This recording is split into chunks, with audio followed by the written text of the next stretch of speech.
Hello दोस्तों, welcome to my channel GK Educard. GK Educard channel में आप सभी का एक बार फिर से हार्दिक स्वागत है। आज की वीडियो में हम कवर करेंगे डिस्ट्रीब्यूटिव प्रोनाउंस। पर्सनल प्रोनाउंस को हम लास्ट वीडियो में कवर कर चुके हैं और इस चैप्टर के ऊपर यानी प्रोनाउंस के ऊपर अभी तक हम 4 वीडियो बना चुके हैं, जिनका लिंक आपको डिस्क्रिप्शन में मिल जाएगा। अगर आपने वीडियो नहीं देखी है तो लिंक पे क्लिक करके आप वीडियो देख सकते हैं। तो चलिए दोस्तों, शुरू करते हैं आज का टॉपिक डिस्ट्रीब्यूटिव प्रोनाउंस।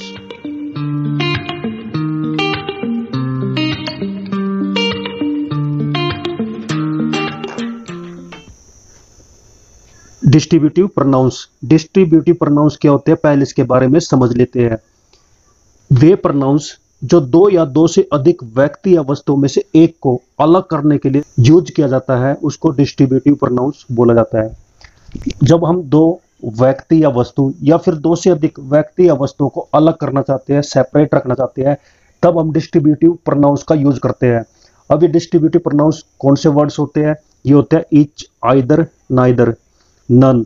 तो इस तरह के वर्ड्स आपको चैप्टर में इस वीडियो में देखने को मिलेंगे, जिनका यूज हम सेंटेंस के अंदर किस मायने में करते हैं वो हम इस वीडियो के थ्रू सीखेंगे।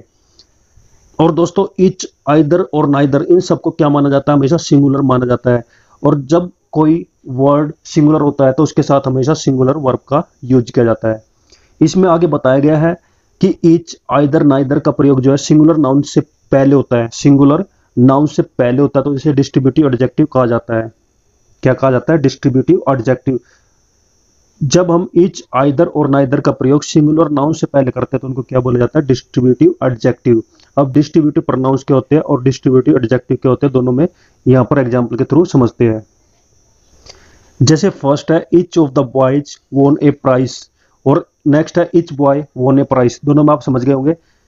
जब हम बहुत सारे लड़कों में से एक लड़के को सिलेक्ट करते हैं तो उसको डिस्ट्रीब्यूटिव प्रोनाउन बोला जाता है। और इसको कैसे लिखा जाएगा? Each of the boys. और जब हम डायरेक्ट लिखते हैं ईच बॉय यानी हर एक लड़के को, तो तब इसको क्या बोला जाएगा? Distributive adjective. Neither of the charges is just, neither statement is true. तो दोनों में फर्क समझ में आ गया होगा। Distributive pronoun neither of the, each of the, either of you, तो इस तरह से यूज किया जाता है तो उनको डिस्ट्रीब्यूटिव प्रोनाउंस बोला जाता है, क्योंकि यहाँ पर सब वर्ड्स जो है प्लूरल फॉर्म में है। और जब ये सिंगुलर फॉर्म में यूज होते हैं तब इनको बोला जाता है डिस्ट्रीब्यूटिव एडजेक्टिव्स। नेक्स्ट है each of, either of, neither of के बाद जो है प्लूरल नाउन का यूज किया जाता है, लेकिन प्लूरल नाउन से पहले हमेशा किसका प्रयोग किया जाएगा? द का। यानी हम हमेशा प्लूरल नाउन के साथ क्या जोड़ेंगे? द। कैसे? ईच ऑफ द बॉयज, तो यहाँ पर चेक करिए ईच ऑफ दिया गया है, इसके बाद प्लूरल फॉर्म है तो इसके साथ हमने क्या जोड़ा है? द। वैसे neither of the charges, charges के साथ हमने किसको जोड़ा है? द का, क्योंकि पहले क्या लगा? Neither of. तो इस प्रकार से आप देख सकते हैं, अगर यहाँ पे नाउन दिया गया है तो उसके साथ हम किसका यूज करेंगे? द का। यहाँ पे प्रोनाउन की बात नहीं हुई है, प्रोनाउन के साथ हम द का यूज नहीं करेंगे। आगे दोस्तों बताया गया each, either, neither, any, anyone, none, इनके साथ हमेशा सिंगुलर प्रोनाउन का प्रयोग होता है। किसका? सिंगुलर प्रोनाउन का प्रयोग होता है। अगर हम इनको मेल के लिए, पुरुष के लिए यूज करते हैं तब इनके साथ हम क्या लगाएंगे? ही, हिम, हिज, हिमसेल्फ। अगर स्त्री के लिए, फीमेल के लिए यूज करते हैं तब हम कौन से वर्ड्स यूज करेंगे? सी, हर, हर्स, हरसेल्फ। और जब हम निर्जीव वस्तुओं के लिए यूज करेंगे, नॉन लिविंग थिंग्स के लिए यूज करेंगे, तब हम यूज करेंगे इट, इट्स, इटसेल्फ। इनके साथ हम कभी भी प्लूरल फॉर्म का यूज नहीं करेंगे। इनके साथ ये जो हमारे डिस्ट्रीब्यूटिव वर्ड्स हैं, डिस्ट्रीब्यूटिव प्रोनाउंस हैं, इनके साथ हम कभी भी प्लूरल नाउन का प्रयोग नहीं करेंगे। जैसे फर्स्ट एग्जांपल है each of the boys has his own book, तो यहाँ पे हिज का प्रयोग हुआ है। नेक्स्ट है each of the boys has their own book, तो हम किसका यूज करेंगे? इनके साथ हमेशा हम यूज करेंगे सिंगुलर का, यानी कि हिज का, ना कि देयर का। वैसे नेक्स्ट है none should hate his neighbour, और none should hate their neighbour, तो यहाँ पे हिज है और यहाँ पे देयर है, तो हम किसका यूज करेंगे? हिज का, ना कि देयर का। अब दोस्तों रूल शुरू हो जाते हैं, जिसमें फर्स्ट आ जाता है ईच का प्रयोग जो है दो या दो से अधिक व्यक्ति या वस्तुओं के लिए होता है। ईच का प्रयोग जो है दो या दो से अधिक व्यक्तियों के लिए होता है। जैसे each of the 2 students was honest और each of the 3 students was honest, दोनों में फर्क समझिए। हम ईच का प्रयोग दो व्यक्तियों के लिए भी कर सकते हैं या वस्तुओं के लिए कर सकते हैं। दो से ज्यादा, 3 हो, 4 हो, 5 हो, दो से ज्यादा व्यक्ति या वस्तु के लिए भी हम इसका प्रयोग कर सकते हैं, लेकिन बाकी जो हम वर्ड्स पढ़ेंगे उनमें ऐसा नहीं है। नेक्स्ट है आइदर का प्रयोग दो में से एक के अर्थ में होता है, ना कि दो से अधिक व्यक्ति या वस्तुओं के लिए होता है। आइदर का प्रयोग किसके लिए होता है? दो व्यक्तियों के लिए। आइदर का प्रयोग किसके लिए होता है? दो व्यक्तियों के लिए, दो वस्तुओं के लिए, दो से अधिक व्यक्तियों के लिए नहीं होगा। जैसे either of these two pens is red, तो यहाँ पे दो पेन की बात हुई है तो हम आइदर का यूज करेंगे। Either of these three pens is red, इस तरह यूज नहीं होगा क्योंकि यहाँ पे दो से ज्यादा वस्तु आ चुकी है। अगर दो या दो से अधिक व्यक्ति या वस्तुओं के लिए हम डिस्ट्रीब्यूटिव प्रोनाउन का यूज करना चाहते हैं तो किसका यूज करेंगे? एनी का फिर या फिर एनीवन का, एनी का या फिर एनीवन का प्रयोग करेंगे दो से अधिक व्यक्तियों के लिए। जैसे ही हैज बोट एनी या फिर एनीवन ऑफ फोर बुक्स, तो यहाँ पे फोर बुक्स की बात हुई है तो हम किसका यूज करेंगे? एनी या फिर एनीवन का। अगर यहाँ पे टू बुक्स लिखा होता तब हम किसका यूज करते? Either of the two books. तो second sentence is wrong, first is correct. Next है एनी या फिर anyone of these three girls can do this sum, तो ये करेक्ट है क्योंकि यहाँ पे थ्री गर्ल्स का यूज हुआ है, ना कि आइदर का यूज यहाँ पे नहीं होगा। आइदर का यूज होगा दो वस्तुओं में। नाइदर का प्रयोग जो है दो में से कोई भी नहीं, सिर्फ दो में से कोई भी नहीं के अर्थ में होता है, यानी दो या दो व्यक्तियों के लिए होता है, ना कि दो से अधिक व्यक्ति या वस्तुओं के लिए। नाइदर का प्रयोग भी किसके लिए होता है? दो व्यक्ति या वस्तुओं के लिए, जिस प्रकार से आइदर का यूज हुआ था। तो समझ लीजिए आइदर और नाइदर का प्रयोग जो है दो या दो व्यक्ति या वस्तुओं के लिए होता है। जैसे neither of these two girls is active, तो ये करेक्ट हो जाएगा। None of these two girls is active, तो नन का प्रयोग जो है दो गर्ल्स के लिए नहीं होता, तो टू गर्ल्स के लिए नन का प्रयोग नहीं होता। किसका यूज होता है? नाइदर का। लेकिन जब हम बात करते हैं दो से अधिक व्यक्ति या वस्तुओं के लिए, उनमें से हमें कोई भी सिलेक्ट नहीं करना, तब हम किसका यूज करेंगे? नन का। तो फिर से रिपीट करता हूं, दो व्यक्तियों में से किसी को भी हमें चूज नहीं करना, सिलेक्ट नहीं करना, तब हम नाइदर का प्रयोग करेंगे। अगर दो से ज्यादा की बात होती है तब हम नन का यूज करेंगे। नाइदर नन को एक साथ याद रखिए, आइदर एनीवन को एक साथ याद रखिए। नाइदर और नन का प्रयोग जो है एक दूसरे के बदले भी नहीं कर सकते, बिल्कुल नहीं कर सकते। नाइदर का प्रयोग जो है दो व्यक्ति या वस्तु के लिए होता है, जबकि नन का प्रयोग जो है दो से अधिक व्यक्ति या वस्तु के लिए होता है। जैसे एग्जांपल है none of the 5 students is laborious, तो ये करेक्ट है क्योंकि अभी 5 स्टूडेंट्स की बात हुई है तो हम नन का प्रयोग करेंगे। तो और नेक्स्ट है neither of the 5 students is laborious, तो यहाँ पे 5 स्टूडेंट्स दिया गया है जबकि इसके साथ लगाया तो ये भी इनकरेक्ट होगा। नेक्स्ट आता है रूल नंबर 4, उसमें क्या बताया गया है कि each of, either of, neither of, ये हम पहले पढ़ चुके हैं। Each of, either of, neither of, इनके बाद जो हम प्लूरल फॉर्म का यूज करेंगे। प्लूरल फॉर्म नाउन के रूप में भी हो सकती है और प्रोनाउन के रूप में भी हो सकती है। एग्जाम्पल समझिए, each of the boys has a notebook, तो द बॉयज का यूज होगा ना कि द बॉय का। Each either of us can do it, तो अस क्या है? प्लूरल फॉर्म, तो इसका यूज होगा ना कि मी का। मी क्या है? Singular form. Neither of the girls is guilty, neither of the girl is guilty, तो किसका यूज होगा? द गर्ल्स का, यानी प्लूरल फॉर्म का, ना कि सिंगुलर का। तो each of, either of, neither of के साथ हम किसका यूज करेंगे? प्लूरल फॉर्म का। नेक्स्ट है रूल नंबर 5, जिसमें बताया गया कि इच का प्रयोग जो है सब्जेक्ट के लिए अगर किया जाता है तो इच का प्रयोग जो है सब्जेक्ट के बाद किया जाएगा, और किस फॉर्म में किया जाएगा? ऑक्सिलरी वर्ब के रूप में किया जाएगा। अगर इच का प्रयोग जो हम सब्जेक्ट के लिए करते हैं, सेंटेंस के अंदर सब्जेक्ट के साथ करते हैं, तो सब्जेक्ट के बाद हम उसका यूज करेंगे, ना कि सब्जेक्ट से पहले। और फिर ये किसका फॉर्म बनाएगा? ऑक्सिलरी वर्ब का। जैसे we each have advised him to go to give up smoking, और नेक्स्ट है we have each advised him to give up smoking, तो इसमें करेक्ट सेंटेंस क्या होगा? वी ईच, यानी वी के बाद हम सब्जेक्ट के बाद हम इच का यूज करेंगे, ना कि वर्ब के बाद हम इच का यूज करेंगे। नेक्स्ट है यदि मेन वर्ब का प्रयोग जो है सेंटेंस में हो तो इच का प्रयोग मेन वर्ब से पहले होता है। We each tried our best to win the match, तो यहाँ पे ट्राइड यानी कि मेन वर्ब है, इससे पहले हम इच का प्रयोग करेंगे। We tried each our best to win the match, यहाँ पे इच का प्रयोग मेन वर्ब के बाद हुआ है, जो कि नहीं होगा। तो ये दोनों रूल्स जो है बिल्कुल सेम है। नेक्स्ट है रूल नंबर 7, जिसमें बताया गया कि यदि किसी सेंटेंस में ऑब्जेक्ट के बाद फ्रेज का यूज किया जाता है, किसका? फ्रेज का यूज किया जाता है, तो हम इच का प्रयोग ऑब्जेक्ट के तुरंत बाद करेंगे। जैसे वी गेव देम, ये एक सेंटेंस बन जाता है, इसके बाद हमने क्या जोड़ा? फ्रेज। इच समवन, ये क्या? फ्रेज। तो फ्रेज में ऑब्जेक्ट के बाद हम इच का यूज करेंगे, यानी देम के बाद हम इच का यूज करेंगे, ना कि देम से पहले। वैसे she sent us each a gift, तो इच ए गिफ्ट क्या है, फ्रेज है, और इसमें इच जो है ऑब्जेक्ट के बाद यूज किया जाएगा, यानी अस क्या है ऑब्जेक्ट, उसके बाद यूज किया जाएगा each. She sent each us a gift, इस तरह से इसका यूज नहीं होगा। नेक्स्ट है रूल नंबर 8, यदि किसी सेंटेंस में ऑब्जेक्ट के बाद फ्रेज का प्रयोग नहीं होता है तो इच का प्रयोग ऑब्जेक्ट के बाद नहीं होगा। जैसे ही लाइक्स देम इच, और नेक्स्ट है he likes each of them, तो देम के बाद इच का प्रयोग नहीं होगा। क्यों नहीं होगा? क्योंकि यहाँ पे कंप्लीट फ्रेज नहीं दिया है। अगर यहाँ पे इच के साथ कुछ और वर्ड्स जुड़े होते तब हम ऐसे यूज कर सकते थे, लेकिन यहाँ पे फ्रेज नहीं दिया है, तो हम अब ऑब्जेक्ट से पहले इच का यूज करेंगे ईच ऑफ देम के रूप में। तो करेक्ट क्या होगा? He likes each of them.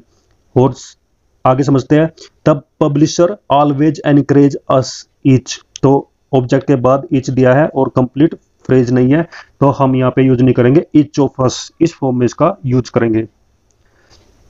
Next है बोथ का प्रयोग। बोथ का प्रयोग जो है दो व्यक्ति या वस्तु के लिए होता है, सिर्फ दो या व्यक्ति या वस्तु के लिए बोथ का यूज होगा, ना कि दो से ज्यादा के लिए। तो both of the to students और केयरलेस, तो यहाँ पे टू स्टूडेंट्स है इसलिए बोथ का यूज होगा, ना कि ऑल का। नेक्स्ट दोस्तों रूल नंबर 10, जिसमें बताया गया कि ऑल का प्रयोग जो है दो से अधिक या व्यक्ति या वस्तु के लिए होता है। तो बोथ का प्रयोग हमने किया था किन के लिए? दो व्यक्ति या वस्तु के लिए।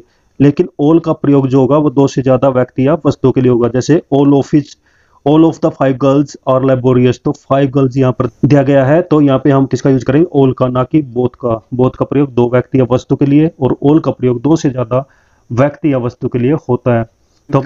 तो अभी तक हमने दो चीजों की तुलना करने के लिए किन किन वर्ड्स का यूज किया है? आइदर का, नाइदर का, बोथ का। लेकिन दो से ज्यादा के लिए हम किसका यूज करते हैं? एनीवन का, नन का और ऑल का। तो इनको आप कंपेयर करिए, तब ये आपको ये याद रहेंगे, या फिर इनके आप नोट्स बना सकते हैं। नेक्स्ट है रूल नंबर 11, एवरीवन का प्रयोग जो है दो से अधिक व्यक्ति या वस्तु के लिए होता है, ना कि दो व्यक्ति या वस्तु के लिए होता है। तो फिर एक और शब्द हमें मिल जाता है एवरीवन। एवरीवन का प्रयोग जो है दो या दो से अधिक व्यक्ति या वस्तु के लिए होता है, ना कि दो के लिए। तो ये किस कैटेगरी में आ जाएगा? नन की कैटेगरी में, एनी या फिर एनीवन की कैटेगरी में, और ऑल की कैटेगरी में। और इनके साथ क्या जुड़ जाता है? एवरीवन, जो दो या दो से अधिक व्यक्ति या वस्तु के लिए हम इनका यूज करते हैं। एवरीवन के एग्जाम्पल है, everyone of the 5 students came to attend the class. Everyone of the 2 students came to attend the class, तो 5 स्टूडेंट्स है, किसका यूज होगा? एवरीवन का, ना कि 2 स्टूडेंट्स के लिए। या फिर each of the 2 students came to attend the class, ये भी करेक्ट होगा। ईच का प्रयोग हम दो व्यक्ति या वस्तु के लिए भी कर सकते हैं और दो से ज्यादा के लिए भी। तो नोट्स यहाँ पे दिया गया है, दो व्यक्ति या वस्तु के लिए ईच का प्रयोग होता है, ना कि एवरीवन का।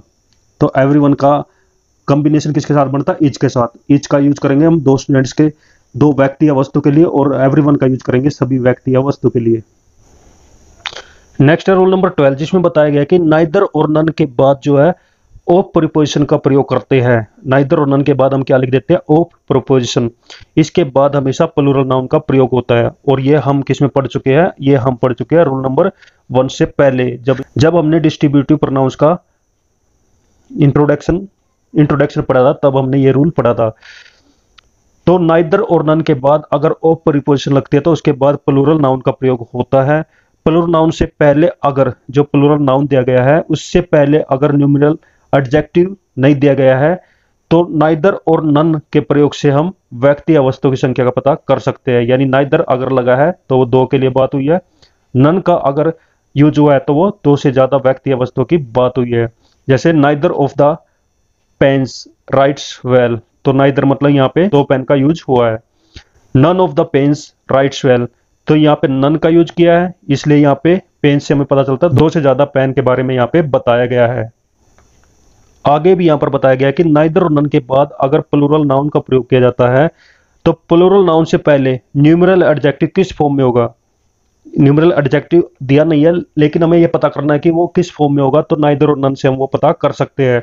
तो ये हमें खुद निर्णय लेना होगा कि दिए गए सेंटेंस में से नाइदर का प्रयोग होगा या नन का। जैसे neither of our hands is damaged, क्योंकि यहाँ पे हैंड्स के बारे में बात हुई है। हैंड्स हमेशा दो ही होते हैं, इसलिए यहाँ पे नाइदर का यूज होगा, ना कि नन का। तो इस प्रकार से आप खुद ये निर्णय ले सकते हैं सेंटेंस पढ़ के कि हम नाइदर का यूज करेंगे या फिर नन का यूज करेंगे। जैसे नेक्स्ट है, none of the girls of this school is guilty. तो किसी स्कूल के अंदर जो है गर्ल्स की बात हुई है और वो गर्ल्स जो है दो से ज्यादा होती है, तो दो से ज्यादा के लिए हम किसका यूज करेंगे, नन का, ना कि नाइदर का। सेम यहाँ पर बताया गया है कि नाइदर का प्रयोग फर्स्ट सेंटेंस में होगा क्योंकि हम लोगों के पास दो ही हाथ होते हैं, और थर्ड सेंटेंस में नन का प्रयोग होगा क्योंकि किसी भी स्कूल में दो या दो से अधिक लड़कियां होने की संभावना होती है। तो दोस्तों ये था डिस्ट्रीब्यूटिव एडजेक्टिव के बारे में। आगे यहाँ पर प्रैक्टिस सेट दिया गया है, आप इसकी प्रैक्टिस खुद से करिए और इनको करेक्ट करने की कोशिश करिए। अब हम आगे पढ़ते हैं रेसिप्रोकल प्रोनाउंस। दोस्तों रेसिप्रोकल प्रोनाउंस क्या होते हैं?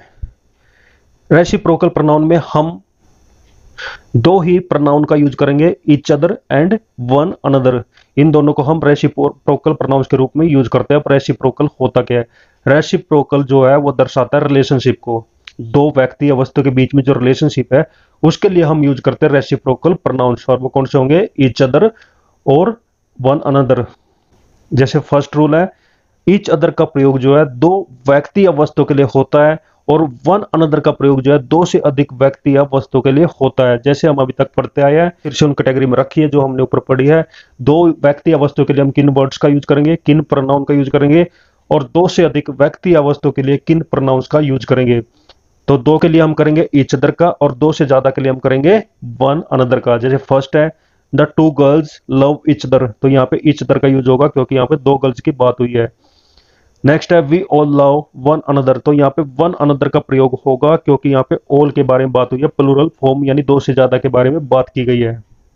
लेकिन यहाँ पे एक रूल बताया गया है कि मॉडर्न इंग्लिश में ईच अदर और वन अदर दोनों के प्रयोग में कोई अंतर नहीं रहा है, यानी कि हम एक दूसरे को एक दूसरे की जगह यूज कर सकते हैं। लेकिन आप और अच्छे बेहतर तरीके से आप इनको रखना चाहते हैं तो दो व्यक्तियों के या दो वस्तु के लिए यूज करिए ईच अदर का, दो से अधिक व्यक्ति या वस्तु के लिए यूज करिए वन अनदर का। आगे कुछ एग्जाम्पल है वो पढ़ लेते हैं। आगे दोस्तों यहाँ पर बताया गया कि ईच अदर का और वन अनदर का प्रयोग सब्जेक्ट के रूप में नहीं होता, यानी कि हम स्टार्टिंग में ईच अदर या फिर वन अनदर का यूज नहीं करेंगे। जैसे फर्स्ट है, each other are ready to go there. इसको कैसे लिखेंगे? They are ready to go there. तो यहाँ पे दे का यूज करेंगे, ना कि ईच अदर का। नेक्स्ट है, one another were ready to come here. और इसका करेक्ट क्या होगा? They were ready to come here. तो यहाँ पे दे का यूज करेंगे, ना कि वन अनदर का। तो ईच अदर और वन अनदर इनका यूज हम कभी सब्जेक्ट के रूप में नहीं करेंगे। नेक्स्ट है, ईच अदर और वन अनदर का प्रयोग जो है हम वर्ब या प्रीपोजिशन के ऑब्जेक्ट के रूप में कर सकते हैं, यानी वर्ब के बाद हम ईच अदर या फिर वन अनदर का यूज कर सकते हैं, या फिर प्रीपोजिशन के बाद भी दोनों का यूज कर सकते हैं। जैसे you and he help each other. तो यहाँ पे खाली वर्ब का यूज है, तो वर्ब के बाद हम ऑब्जेक्ट के रूप में ईच अदर या फिर वन अनदर का यूज कर सकते हैं। जैसे नेक्स्ट है, all the members of the family quarrelled with one another. तो यहाँ पे प्रीपोजिशन का यूज हुआ है, इसलिए इसके साथ हम यूज करेंगे वन अनदर का, और वही एक्सप्लेनेशन यहाँ पर दी गई है। उसके बाद दोस्तों यहाँ पर प्रैक्टिस सेट दिया गया है, उस प्रैक्टिस सेट को आप खुद प्रैक्टिस करिए और समझने की कोशिश करिए। तो दोस्तों ये थी आज की वीडियो जिसमें हमने दो प्रोनाउंस के बारे में सीखा है। एक था डिस्ट्रीब्यूटिव प्रोनाउंस और दूसरा था रेसिप्रोकल प्रोनाउन। दोनों में आपको कोई डाउट है या फिर कुछ पूछना चाहते हो तो आप कमेंट करके पूछ सकते हैं, और कमेंट करके ये भी बताएं कि आपको यह वीडियो कैसी लगी। अगर वीडियो अच्छी लगती है तो इस वीडियो को जरूर लाइक करें, शेयर करें, और जिसने मेरा चैनल अभी तक सब्सक्राइब नहीं किया तो चैनल को सब्सक्राइब करें। तो थैंक यू दोस्तों, खुश रहिए, मुस्कुराते रहिए, जी जान से पढ़ाई करिए। बेस्ट ऑफ लक सभी को। Thank you. जय हिंद, जय भारत, वंदे मातरम।